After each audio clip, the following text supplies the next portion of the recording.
How did you get yourself out of that space? Living in DC, like definitely high cost area. You said your husband's a pastor. How did you guys make it through that point and like get out of debt and the business continue to be more and more successful? But what I did was I've had 3 memberships at this point. I launched the first one and it was all just information. And I already had, so much of that information already created for my one-on-one work. And it was probably one of the best things I've ever done because I didn't have to show up at a certain place in a certain time. And I never had anything that was actually super easy in my business. So I launched it, I had a founding members launch, I did the whole thing. Once I perfected it, I was able to continue to run that while I worked at the frame shop. Welcome to another episode of How They Built It. And if you're watching on the YouTube channel, you can see Allison Hardy, and we'll be talking about how she built her business as we get to know each other. She's an email marketing strategist who helps coaches and experts enroll more clients into their courses and memberships on autopilot. And for me, I'm excited to have you here, Allison, because I feel like my email marketing game needs to improve. And I have so many questions for you as an email specialist. Well, thank you for having me. I'm excited to dig in. Me too. Me too. The rest of what I wanted to tell the listener about you is that you're the creator of a podcast. It's called the Six Figure Secrets Podcast, and you're a Huffington Post contributor.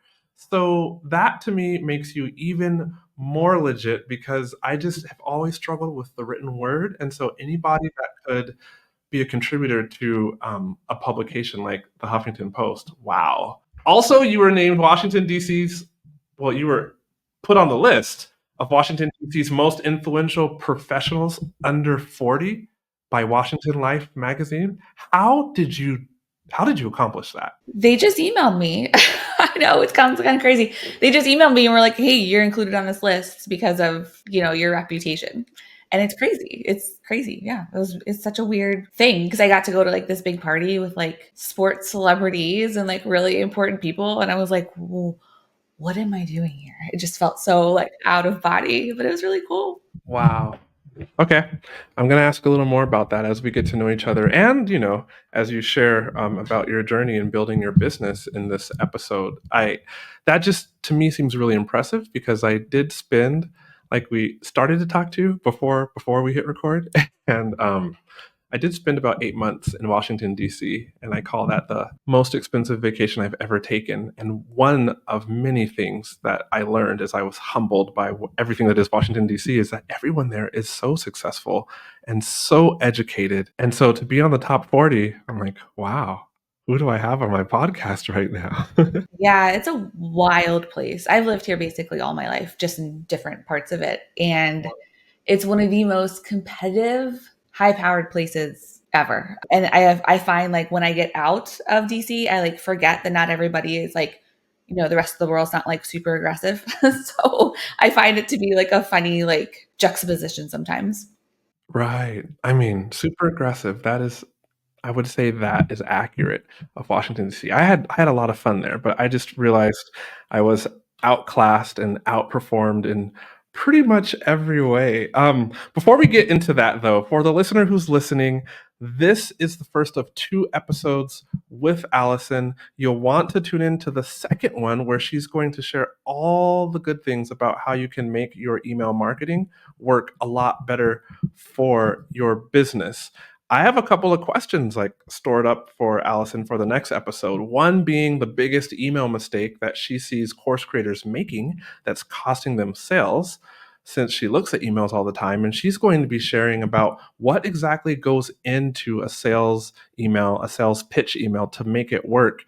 And maybe you didn't know this. I generally did not know this, but she's going to share the difference between a nurture sequence and a welcome sequence, and which one creates more sales. So if you need more sales in your business, you can also listen to the next episode. That is linked up in the descriptions below. It releases exactly 2 days after this episode is being released. And with that, Allison, where do we start? I want to go to DC, but I want to start back when you first started your business because this is how you built it. And I know personally, for me, the road was not always smooth sailing as I built my own business. So tell me how yours started out. Yeah, my business started because I got laid off when I was 6 months pregnant with my son. Oh my gosh. With a what? Yeah. Yep. I was, living in DC, doing my thing. I was teaching college level art. I was 28 years old. I had like the job. Um, I was tenure track, all the things. And then, it was done. My son is now 10. So that was 10 years ago. And uh, yeah, it was a lot. I came home that day and I was like, Hubs, this is what happened. And he's like, what are we going to do? I was like, I have no idea because it's not like college level art jobs are common, believe it or not. And he was like, well, you've always talked about starting your own business. And I was like, yep. He's like, so here we go. I think that's probably what you're going to do. So that's how it started. But that makes it sound so easy. No, it was not. I was gonna say, what was it really like? No, yeah, it was a mess. I started a personal training business. I had like a super like side hustle, personal training business. I would train my friends in our backyard and we'd drink mimosas after our workouts. Like it was great. Um, and I was like, well, it looks like we're gonna take this thing and like go full time. So I actually partnered with a network marketing company. And because I had a lot of connections, I was able to rank advance really fast in that company. Yeah. So, then I started having like people asking me to mentor them. And with network marketing, you can't mentor people outside of like your downline and upline. Yep. I completely understand what you're saying, by the way. I think I got my start with a network marketing company way back in 2007. Yeah. Yeah, we speak in the same language. Yeah. So like it was a great like business in a box, but then I got hit with like a really nice dose of postpartum depression and like I couldn't work in the same way. So I will never forget like I went to coffee with one of my friends and she was just like, I don't know. She was like kind of looked at me and she was like, I don't know like what you need to do, but like clearly like this isn't working for you. Like you are super stressed. You're like burning the candle at both ends. She's like, I'm pretty sure you're not sleeping and I don't know when the last time you washed your hair was and like you need to like do something. And I did not appreciate that at the time. But what that conversation did was got me thinking about building a more sustainable business and one that didn't depend on me and could do things on autopilot. And so that's when I transitioned from personal training to business and then more into email marketing. Okay. But how did you make the jump? Because I'm connecting the dots from you said you were a professor at a college, right? Yeah. Yeah. Yep. So I'm going from here to your super side hustle, personal training, while and then starting a network marketing business. How did the written word fit into that? Yeah, I've always liked writing. When I was teaching, one of the parts of my job was I worked for the gallery at the university, and so I was in their like marketing department. So I've always loved writing, and I was an English minor in college, so writing's always been like something I enjoyed. But I never really like did it like for a living. It was just kind of like something I did for like with my living, I guess. Um, so part of like building that sustainable business was when folks would come to me in the network marketing organization, they'd be like, can you mentor me? And I'd be like, no, I can't. One day I was just like, what if I just like got rid of that barrier? Like, what if I wasn't in this network marketing company? I could probably still mentor these people. And that would really help me to not be, because with network marketing, you kind of build like two businesses. You have like the thing you sell, and then you have to like mentor the people. So, like, what if I just got rid of the thing I sold and just mentored the people? And that's where the email marketing came in because people didn't know like how to communicate through email. And I just thought it was always pretty easy. It was very came like super naturally to me.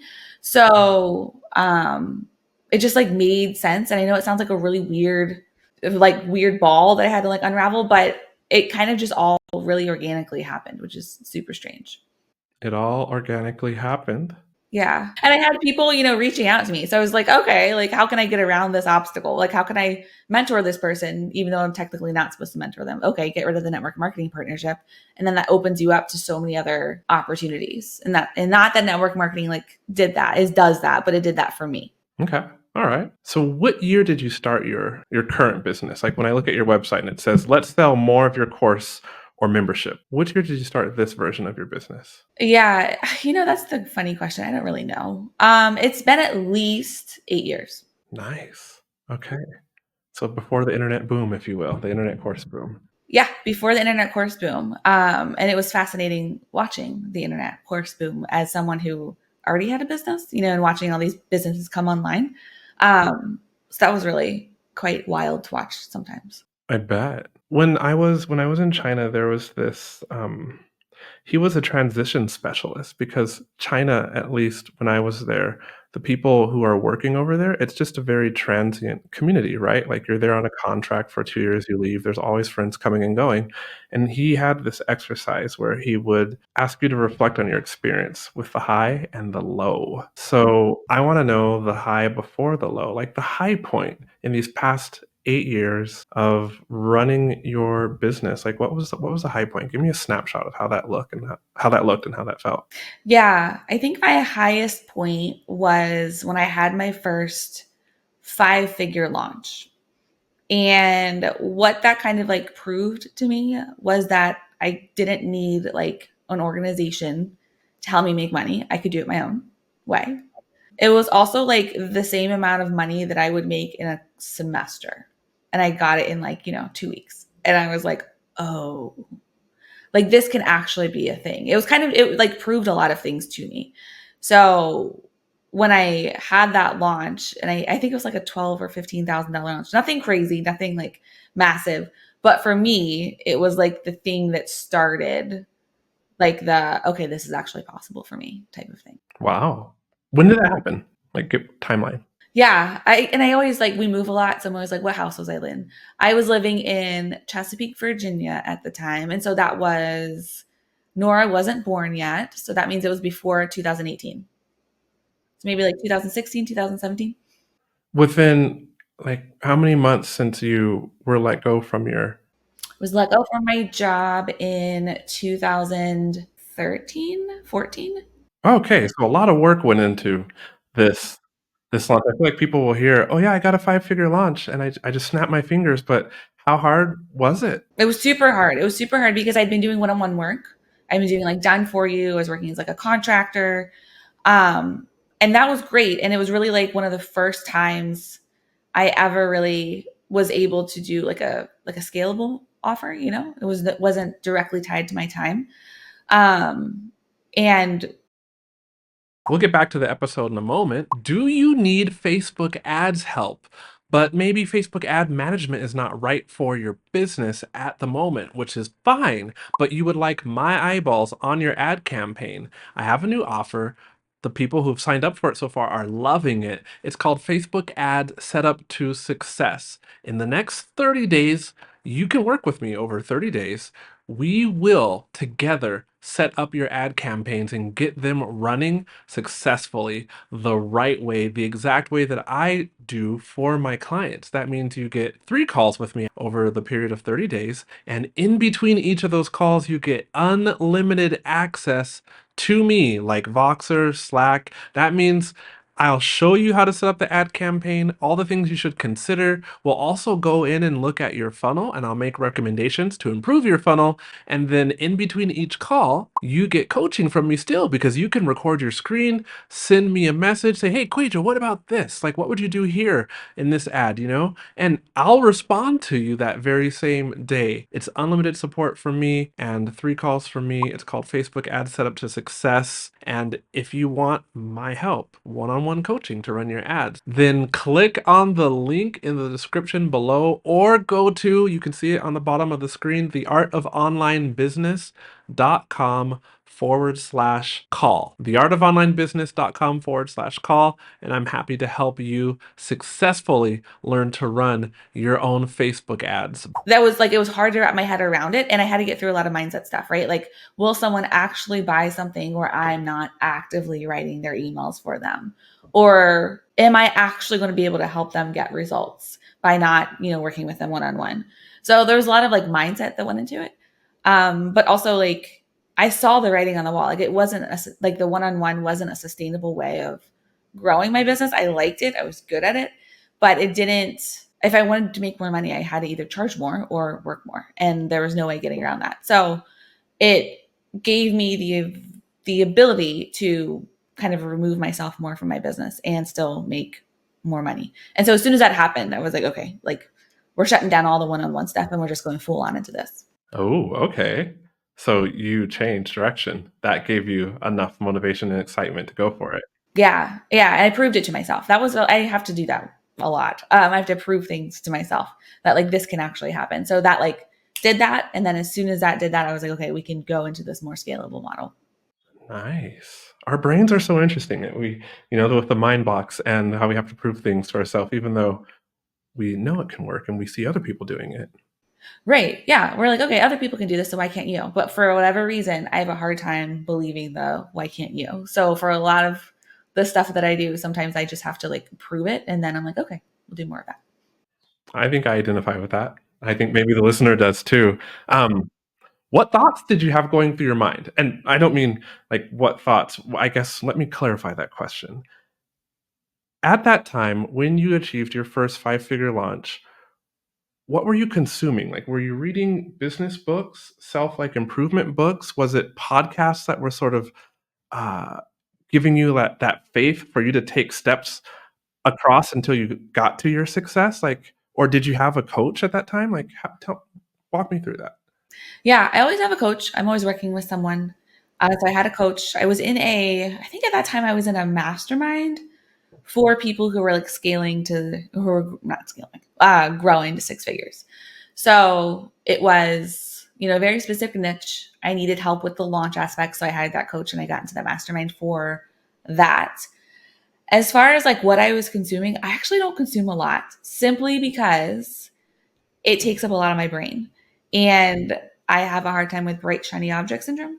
So while everything is a good idea, I have a hard time figuring out if it's a good idea for me. And I have a hard time understanding or figuring out like, I need to do this now and this later. I want to do it all at once. I'm a very like all or nothing type of person. So at the time, I was probably like listening to a few podcasts. I've always listened to podcasts. I enjoy them. But that honestly probably was it because I also was, paying that coach. So I really lean hard into those relationships and those investments so that I can get like the fast track to results instead of a bunch of information, you know? I do know. Um, I talk about this analogy where it's because I have a course, right, that teaches Facebook ads, and when I'm not doing it anymore, but when I was doing like live weekly Q&A for like the founding members, I got a lot of questions. Oh yeah, well I'm in this other course and they teach this, and but you're saying that, and so can you help me out? And I was like, this issue is like someone who needs to lose weight and then they Google how to lose weight and then they go online and the first results, like there's somebody in the paleo camp, and there's somebody who says follow the Mediterranean diet, and then there's like the vegans that say just go all vegan, and then you have the people who say eat only meat, right? And then you have others that say do intermittent fasting, and they all look like goddesses and gods, and we're just left like fat and confused because there's Yeah. so many so Yes. many different Yeah. teachers. So you just leaned all the way in with what your coach was saying and you saw the results. Yeah. And that's how I operate. That's me and how my brain works. For other people, like they can consume all those different things. But like for me, I just get distracted. And I've always been like that. And so I know when I invest with somebody that I have to listen to them. Otherwise, like it's not gonna work. And then I'm gonna be resentful and I'm not gonna get any results. So like let's just make things easy for everybody involved and just lean into the investments that you make. I feel the need now to go and add in a little personal note, lest somebody think I'm fat shaming with my analogy. Like I got that because like right now, if you're looking at me on the YouTube channel, I'm sitting at about 190 pounds. And recently, right before I moved to DC, actually, I think I hit a high of like 230 pounds, and it was not, unfortunately, muscle. So that was completely me figuring out how to lose weight and get healthy again. Thought I'd share that. No, that's great. I think the fitness industry, being a former fitness industry professional, there's just so much, there's so much that's out there.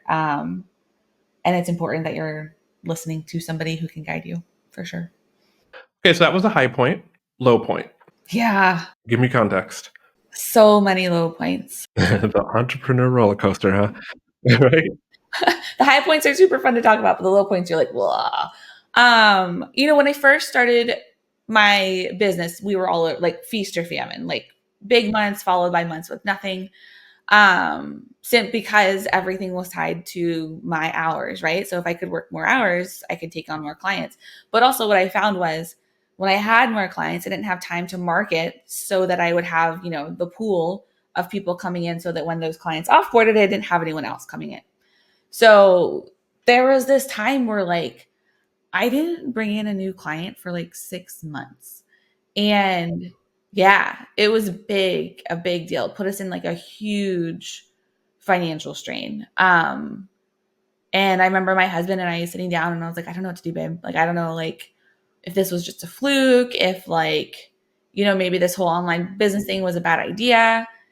And he was like, I mean, maybe. I remember him saying that. He was like, I mean, maybe, but like, I feel like if you've had success once, you can probably keep doing it again. So, like, what's the thing for you? What is it? What's like the thing that needs to change? And I was like, I think I need to go back to a 9 to 5 because I think what's happening was I was putting so much pressure on myself, right, to make money. I had to. But that pressure was making it so that when I would sit down to work, I wouldn't really know what to do. It was kind of like frozen. So I went and I got like this part-time job at a frame shop, an art like frame shop. Frame, arch. Okay, all right. Yeah. Cause like I had that background and I was like, I can do this easily. But what that did, I only made like $15 an hour. Like it probably like it wasn't even worth my time, but like DC is where you live. Yeah, that's like below minimum wage in DC, or at least you feel like it. no, like it was not like actually paying the bills. But what it did was it gave me like the space to be like, okay, at least today I know I'm going to make this amount of money. I'm going to make like $80, but I'm at least going to make $80. And while I was, doing this very repetitive work of framing, my brain could just like think of things, and I could like think about different ideas and different ways of doing things. And I remember at that frame shop, I had like this like piece of paper on the side of the wall and I would just write down ideas. And so while I felt like a total failure because I had to go back to a 9 to 5 and I was making $15 an hour, that job was actually like super helpful. And I was in that job for like a month, probably like a year and a half, 2 years. But it just gave me that space and that time to continue on with the business and to figure out, do I want to continue with the business? I think it took you out of. It sounds like it took you out of flight or fright mode. Fight or flight? Right. Flight or fight mode. Fight or flight. Yeah, I think that's how it is. But yeah, it like totally gave me the ability to think. And I think that's really what I needed. I felt like a whole bunch of pressure and I couldn't think. So like get rid of the pressure. And then I think it made me think. I've been there very recently, in 2020. That was the year my life fell apart, and we we did have savings, but we did end up going through all of it as we were, like, displaced from our 12-year home in China, and those talks, like, where you were, like, 6 months without bringing in a client, and you were able to sit down and talk with your husband about it. You make it sound so rosy, but, like, we forget, like, or at least it's hard to communicate, I guess, the tension, the anxiety, like, even, like, like, your loved one wants you to succeed, but also you're, like, looking at the bank account, and you're looking at the credit card bill possibly going up. It's like, Yeah. We racked up a bunch of credit card debt during that time because at the end of the day, we had to pay bills, right? So like how do we get it done? And we didn't have any, like we went through our savings, we didn't have any left. So like we put it on a credit card because like what are you gonna do? We have to pay the electric bill. So it was a really hard time.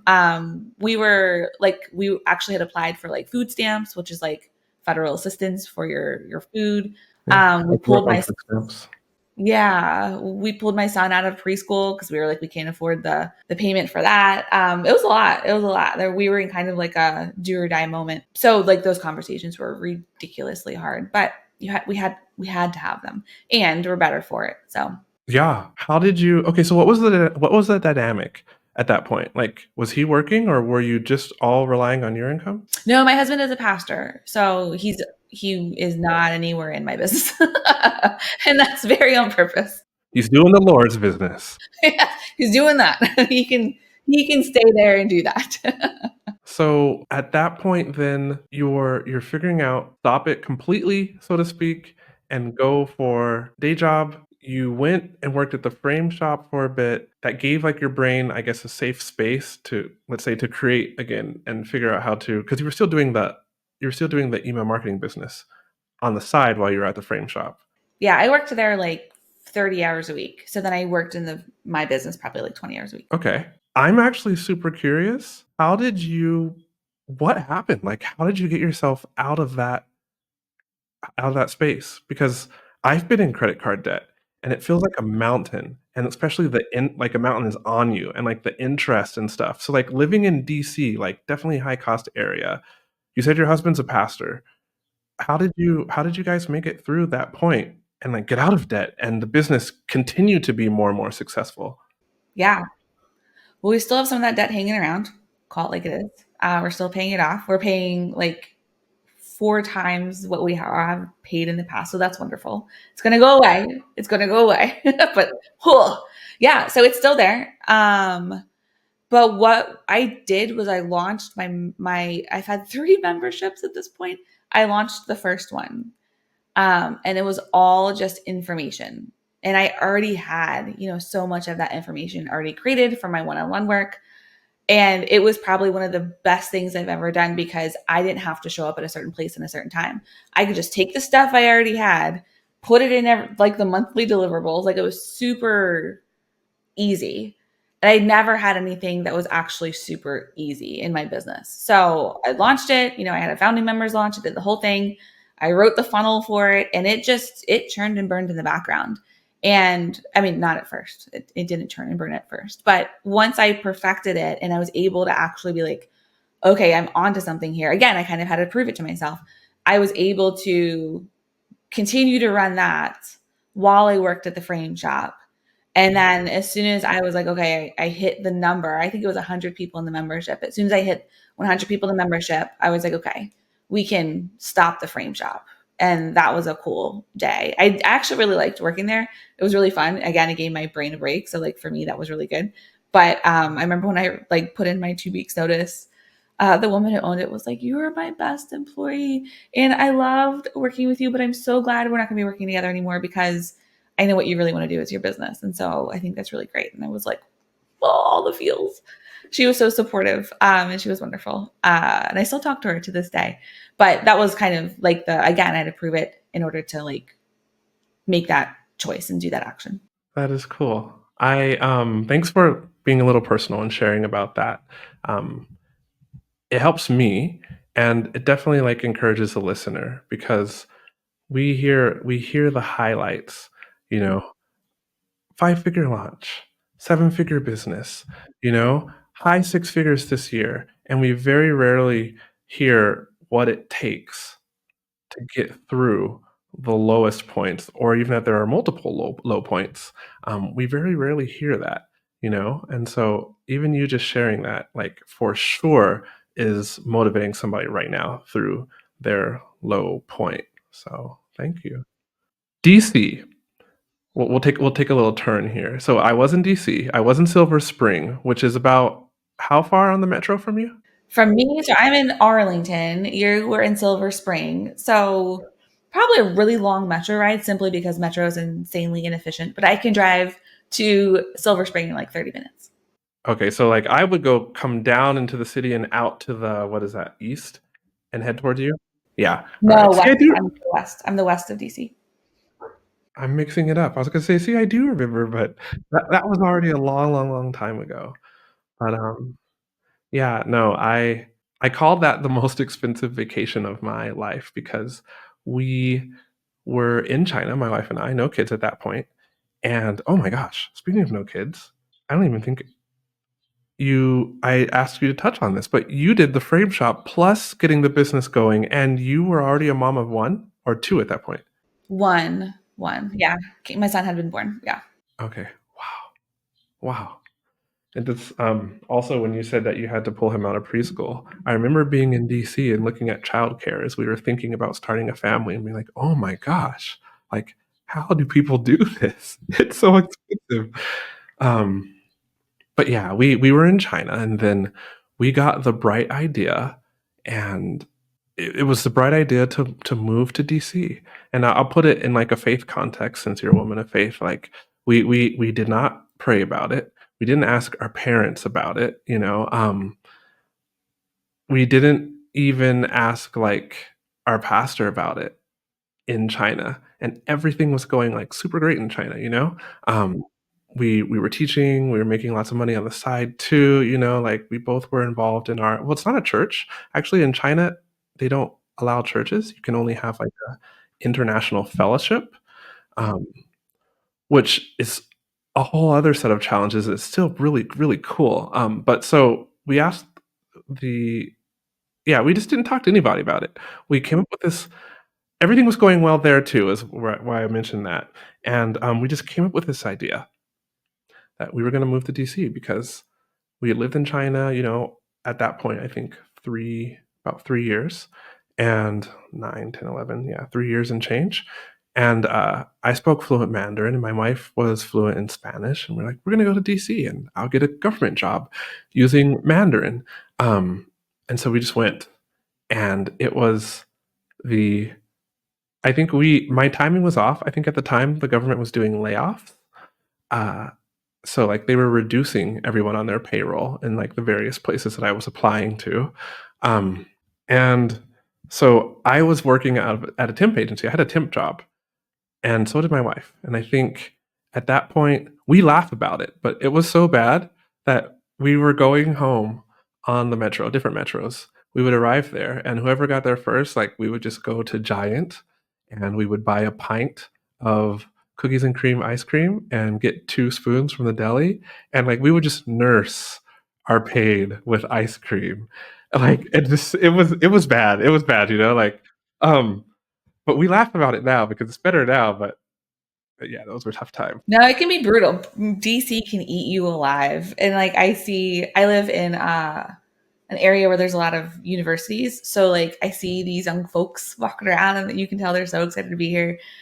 And then like I feel like halfway through the semester everyone's just like because it can be hard. It can be a really hard place to live. I've lived here my whole life, so I basically know it, but like I think for a lot of people coming in it can be really cutthroat and rough.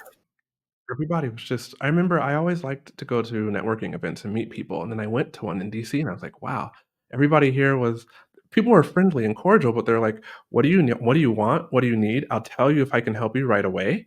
If I can't, I'll tell you, and then goodbye. And this wasn't even like a speed networking event. And it happened over and over and again. I'm like, whoa. It's like everybody knew what they were there, like to do and live for, you know? Yep.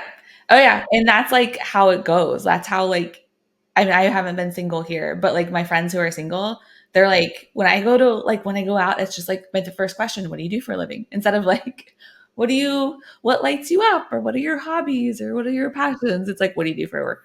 Every time. Yeah. Yeah. I mean, so many things in my mind changed. I also like I used to make the mistake of like bringing up like political arguments or agreeing to have political conversations, knowing it would turn into an argument until I went to DC.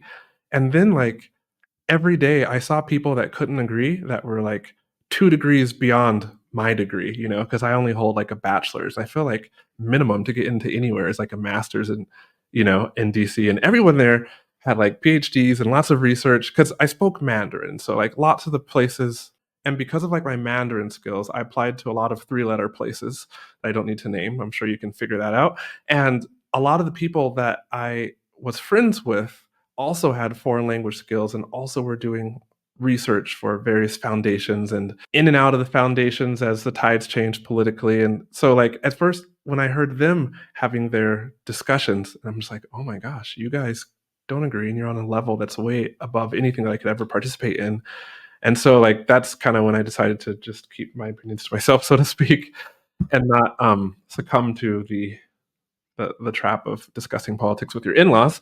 And then also something that I was So this is completely random, and then we'll go back to you. But you said your husband's a pastor, so at church, like, do you do like does your church do like small groups and things like this? Yes. Okay, so I was sitting in a church small group, and everywhere else in the country, you talk about like your work life, but like there, I think there were like 9 guys in the small group, and it was like I made the mistake of like asking where you worked, and like the guy who had asked was like, oh, like I don't really discuss that. And then I realized like 7 of the guys there like don't discuss where they work because you can't, you know. And I'm like, this is interesting, like such a part. It's like we're relating around like Jesus, and we have these jobs that we don't talk about, so it's just like church and social life, but not like everything that's going on at work, and I was like, this is so intriguing to me. I thought it was really cool at the time because I just wanted to live in DC and adored it, even though while I was there, I was working at an architect company as an office manager. So I was doing lots of crawling around. I had computer skills back then. So like I was doing lots of crawling around and making sure the network was working and everything an office manager does. Yeah. No, it's fascinating when like there's an individual who attends our church who is a like you would know them if I said their name. So it's funny. It's so crazy when he like walks into church and sits down next to you and you're like, oh, Right? hey, Yeah. Right. what's up? Just there. Yeah. It's a fascinating place to live. I mean, yeah, it's the center of the world, some would argue. Well, maybe the people who live in London would not like that, or New York, but otherwise. Fast forward to now. When I look at your website and I see that it says, let's sell more of your course or membership without launches that drain you, keep you in feast or famine months, or that stress you the heck out. Tell me what's included in that membership, because that membership, it makes a big old promise, but you are here as an email marketing specialist. So like, what's in the membership, and what really does make it matter as far as what makes emails really work for your members in that membership? Yeah. So the membership is called Funnel of the Month Club. And what it does is it gives you monthly email sequences. So there's like a masterclass, there's templates, there's examples, anything you need to get the job done. And so what you can do is use those sequences as one-off sequences to just send to your email list, or you can hook them all together to make an email funnel. So when someone comes onto your list, they have a journey that they go through. Well, I think it was a complicated. I didn't form it very clearly, but I want to know what the membership was basically, and then what you feel like the best part of it is, the thing that really helps the members. Because there's always many things in a membership, I feel like, but then there's the one thing that the members come back and use over and over and over again, and they just rave about. Yeah, it's the templates. They love the templates. So we have color coded templates that you can fill in. And usually our members, before using the templates, it takes them about 2 to 3 hours to write a singular sales email. When they use the templates, they report back that it's like 15 to 30 minutes. Yeah. So we help them act because a lot of my members, they don't know what to say. They don't know how to say it. They don't know and so it takes them forever, right? Yeah, to write emails. So I was like, how can we just like speed people's how can we help people to like speed up? And so that's how the templates were born. And they can use them for different products, so they can use them over and over again. It's not just like a one-off thing. Thank you for making that membership. I am definitely one of those people who spends hours on sales emails. Like, I just wrote an affiliate a series of 3 emails. Oh, I guess I sent it to you. Yep. Yep. You're like, can you use these? And I was definitely intimidated about sending it to you. I was like, wait a second, I'm talking to the same person. But that took me quite a while. So be kind as you look at that, and decide to use it or change 80% of it. But for me, that took at least 4.5 hours, at least. And like that's just my writing challenges. But this is so the listener might be like, what are you talking about? Like Allison and I were talking about doing a promotion, if you will, like coordinating together, working together. Like, looks like we might have some Instagram collabs coming out. But the specific one was where you were going to send a series of 3 emails about Facebook ads to your email list, and then also introducing me and partner in that way. And so I had written a series of affiliate emails, my first time ever writing, in full transparency, emails that somebody else would use to introduce my lead magnet, and whew, it was a trip. It was a trip.